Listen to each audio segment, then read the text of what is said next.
Hey girl, hey! Something is always going on and I have like a frog or a cat in my throat. Hey Moo! Hello. Well, as you can see, Moo has not punctured my salines today, but these are about to bust out as well. Lately, I have been wearing tank tops that are incredibly too small for me, as I am a big busted woman. Man. So, as I said before, I wanted to continue making videos, but I want to show you guys my eye makeup today because it looks really pretty, in my opinion. I have Old Gold in the center of my lid, and then some navy on the outer corner blended all the way to the inner corner, and then I have Crystal Avalanche, Freshwater, and then that same navy over there. And I'm wearing Studio Sculpt. I used to wear Studio Sculpt all the time, and it doesn't make me look yellow on camera, at least not in my opinion. And I'm an NC25 now. I've been using SPF because I am so inspired to be as light as some of my friends who are from Japan and Korea. I actually have a few. And so yeah, I'm trying to get my goal weight. My goal color is actually going to be NC20. If you know anything about MACs, you know that that is like the second to the lightest foundation. So I'm getting there. I'm also itching here, just so you know. This is going to be a quick video. Well, no, I say that and it probably won't. I'm going to try to not talk for 20 minutes because who really wants to hear me talk that long? Okay, I know. You're right. You do. I'm just so entertaining. But I'm going to answer some very specific questions. Well, a specific question, really.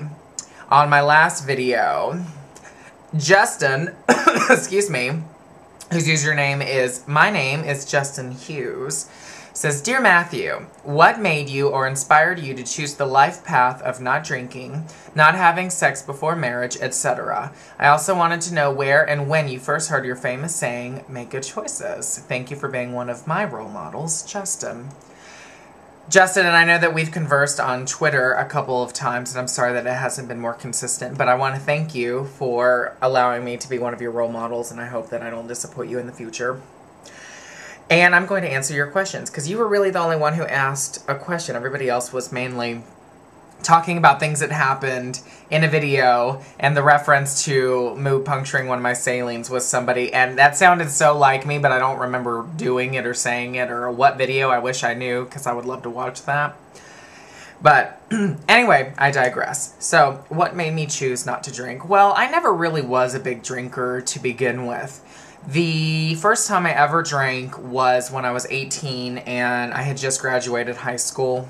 A lot of kids in high school these days, they start from a really early age, and I'm really glad that I put it off. I always said that I was never going to drink in high school, and I don't know if technically you can say that because I had already graduated.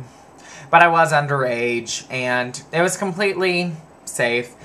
We went to a student, well, I guess you could say friend. We were more acquaintances. We grew up knowing each other, but we never really hung out. We had to do a couple projects together, but we all went up to his parents' lake house, and the parents took all of our keys and our driver's licenses and showed us where we could all sleep and where to go and where not to go and all that stuff. And I remember the first time I got drunk.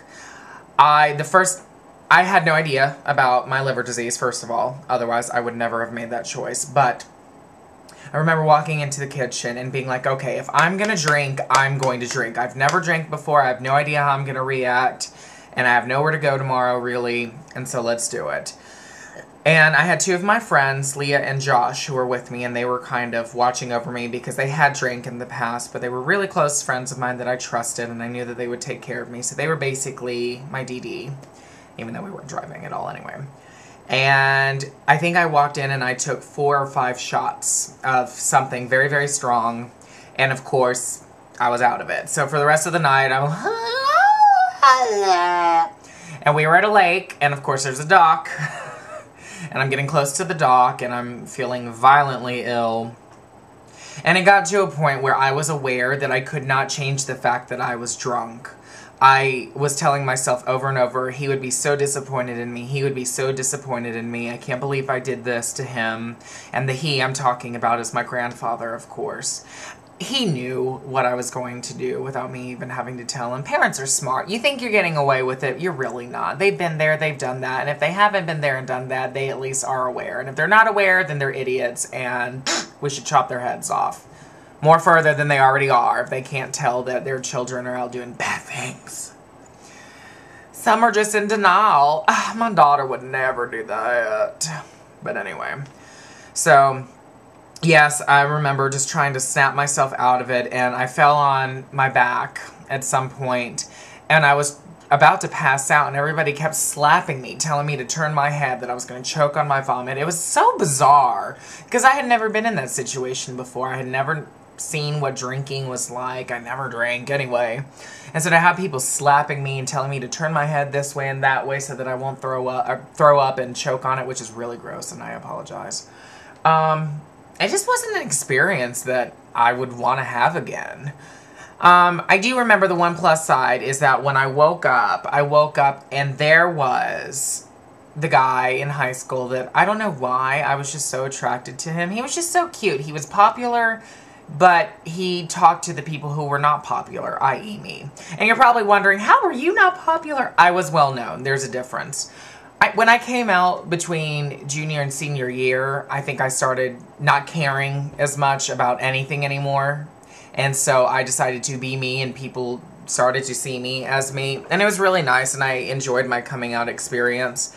And I would say that I was more well-known than not. Everybody knew who Matthew was. I made sure of it. But I never wanted to be what I would consider popular, because my version of popular were the people who did drugs, had premarital sex, drank, and didn't make good grades and things like that, and that kind of stuff was important for me. I wasn't a straight A student by far, but I wanted to take my work as seriously as possible. I probably could have done a lot better at that, but that was in the past, and we're okay now. We're college graduates, so...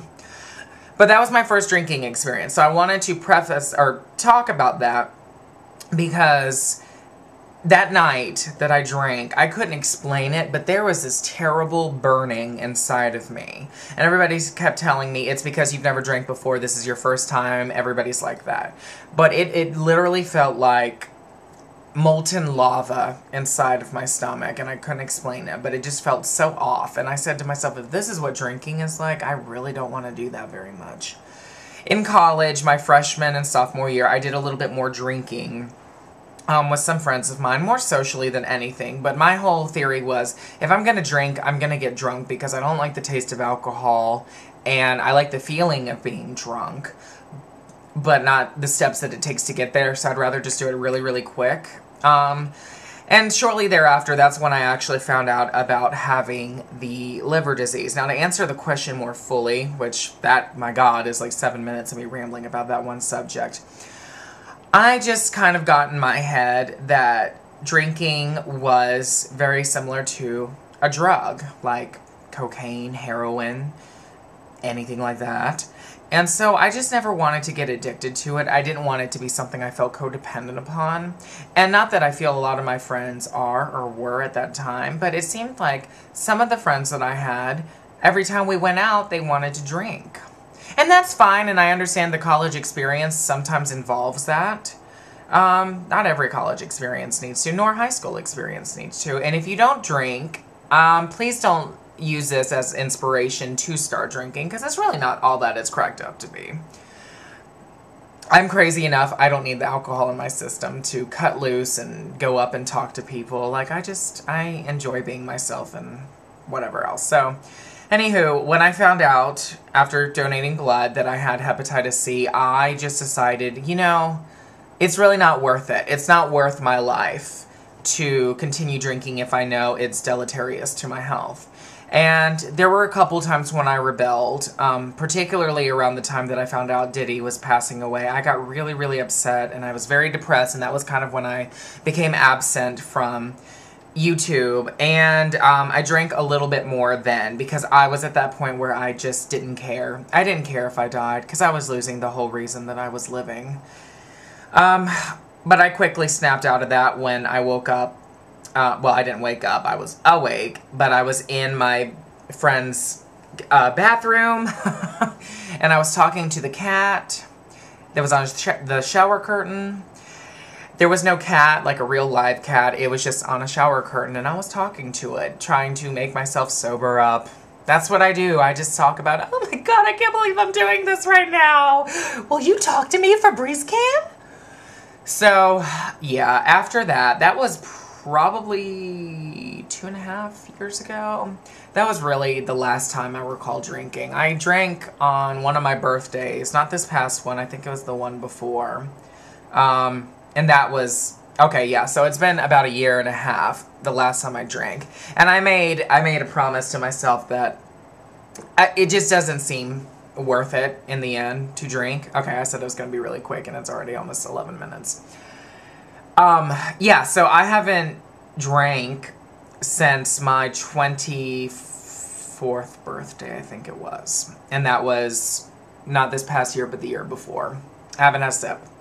I don't see the point in it, especially now that I'm on the treatment. It's just silly to me. I have no problem. Let me make this clear. I have no problem with people drinking. If that's your thing, go for it. Just be careful. Because I was one of those people who never really did drink. And then once I started, and I noticed that there was something obviously wrong, because every time I drank, it felt like fire. It should have been a clear sign to me that maybe this isn't for you. Now, I have no idea if me drinking and me having the liver issue was the reason why I was on fire. Maybe it was just a sign from above that you don't need to get into this.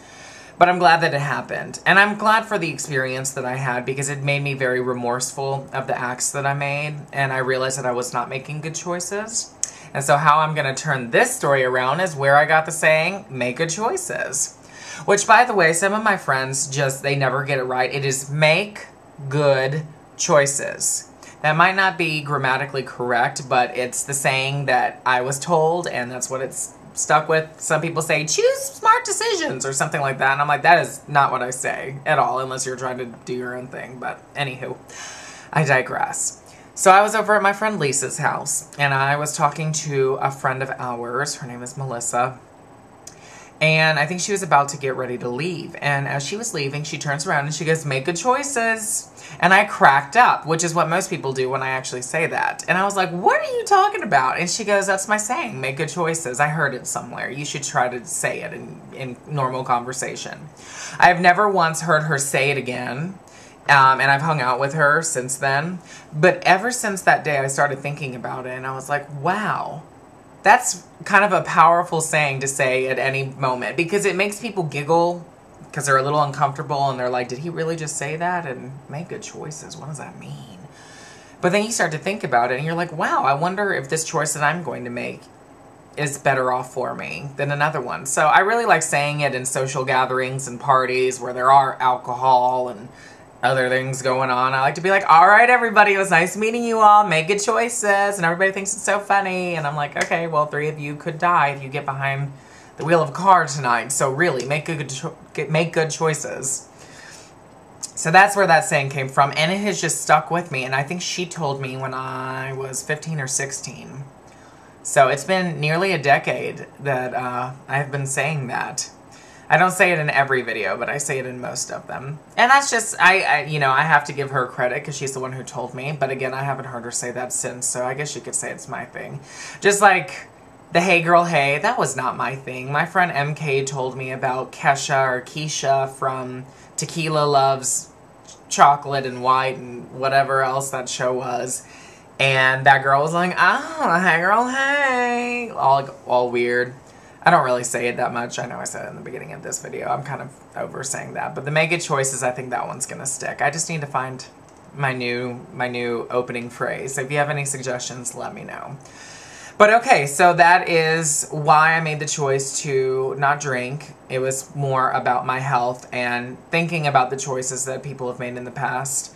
My parents specifically, but others. And I just want to be a well-rounded person, and I don't feel like I need to go out and get hammered every time I'm hanging out with people. And I really like the fact that I don't.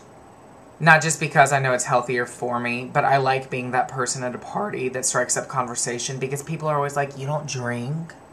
You haven't had sex? You don't do drugs? What is wrong with you?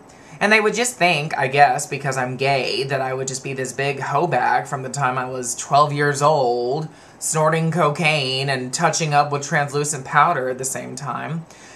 Not me. Sorry, it's not. And if that's your thing and you can get away with it, great. But it'll never, never be my thing. The whole reason with the sex thing, that one's pretty simple. I was raised Catholic. Need I say more? No. It was more of to prove a point to the Catholic people that I was surrounded by. My friends were open and they didn't care that I was gay and all that stuff. But we had a whole chapter on homosexuality and why it was wrong and the whole thing about procreation. And that's why 2 women and 2 men shouldn't get together because there's no chance of having a biological baby. I'm like, really? So shouldn't you deny the rights of a woman who is barren or a man who doesn't produce enough sperm? And I asked the principal that, who was teaching the class at the time, and he couldn't give me an answer. I was like, really? I mean, are you going to tell me that 2 75-year-old heterosexuals should not get married because there's not a possibility for them to have a child because of their age? And then his retort back, months later, was, well, with God, there's always an option. Really? Let me know of a 75-year-old person that you know that is having children. I've heard of the late 60s, but 75, that's pushing it pretty far. So my virginity was more of a topic of conversation because I wanted to prove to people I can be gay and still be okay with the Lord. Because if the act is what is the sin, the act of having homosexual sex, then I'm free and clear. Those of you who have had premarital sex, you guys are more in the wrong than I am. I might lust in my heart after men, but you guys have not only lusted in your hearts after people of the opposite sex, but you've actually engaged in sex with them. So who's right now? And some people will argue and say, well, if you lust in your heart, that's still a sin. Okay, great. Well, I still haven't, like, with someone. I cannot believe I just did that. But, you know, I have no problem, again, with people. People probably think I'm a big prude. I have no issue with people engaging in sex. That's wonderful. I'm just not ready for it. I might be 25 years old. Maybe I'm asexual. I don't know. I just want that connection. And I need to clear up something. The last video I said premarital sex. I'm not thinking, okay, I'm going to wait until I'm married in order to have it. But I do want to meet somebody that I feel that connection with, that I fall in love with, that I feel open and honest with, and can share that. And I don't want it to be something that I think about, because I'm a thinker. I'm a rambler and a thinker. And I don't want to sit there and be like, okay, next Tuesday, he's going to bring over a box of condoms, and I'm just going to lay there like Bib Lettuce and let him do his thing. No, I want it to be something that's just special between us. And if you're my family members, particularly my cousins or aunt, and you're watching this, I apologize for that little section, but at least I'm being honest. And I'm not lying about it. Some people think I'm not telling the truth. I mean, let's face it. I'm a man. I'm a gay man. You know, I have urges. There are people that I find absolutely physically attracted to, that I'm attracted to. But a lot of it is mental, too. I want to have that mental connection. And I don't think that a lot of people in my age group are looking for that. They're looking for wham, bam, thank you, ma'am, let's get on the floor and jam. I'm not. I'm wham, bam, thank you, ma'am. I got to go touch up and contour my sides so I can remove some of the cellulite before you bend me over and have your way with me. Or vice versa. Okay, so I have rambled for nearly 20 minutes. That's far enough. I need to go and get ready to go out. So you guys have a great night. Make good choices. And let me know if you have any other questions for me. Bye.